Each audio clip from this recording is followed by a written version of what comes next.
Стратеги бодлого төлөвлөлтийн газрын дарга Баава Насанбаяр ажлаасаа чөлөөлөгдөж овцсон хэрүүл нийгэм нам чаятай боллоо. Эрлийц хүүхэдтэй гадаад нөхөртэй гэлээ гэж цэрэн нь гомдож өглөө. Хүмүүс ахин хэрэлдэв. Мөн гэдэг юм ер нь хэрүүлийн булган сүулттэй илүүд бололтой юм. Залгуулаад хэрүүлийн зөндөө сэдв гарч ирлээ. Насанбаяр чинь ган төмөр даргийнхаа туслах нь байсан юм байж тээ. Хөөхий бүсгүй хохирч байсан байх нэ. Дарга нь ардан суугаад нэр аваад гарчихлаа. Ган төмөр чинь хэргийн эзэн гин шүү гэх мэт. Ядаж байхад сай дасан оюун гэрэл цэрэнг өмөөрөө жирэгчих юм аа. За тэгээд гадаад нөхөртэйгөө гадуурхалж өөрийгөө бас хэрүүл хавчуулаад амжлаа. Онгод нь орчихсон нийгмийн хэрүүл рүү эмзэглэх сэдвтэй хүмүүс бүү орж байг зөвлөмөр байгаа. Төвг зүгээр. Насанбаяр ажиллаа өглөө. Одоо тэрээр мөнэ шүтнүү муслима дагнуу хамаагүй.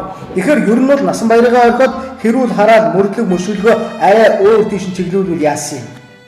Тэртээдэргүй мөн гэдэг нь өөдтэй юм биш гэдгийг ойлгогдсон.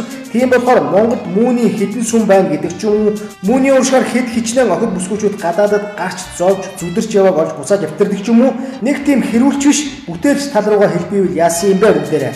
Буруу хүний мөнгөнд орж буруу газар руу явчихсан охид өгнүүдээ олоод ирвэл чи жинхнээсээ өндөрт бандсан төг өөр хинтэй ч уулзахгүй алдрын эзэн болно шүү. Синхэр үст цэрэ.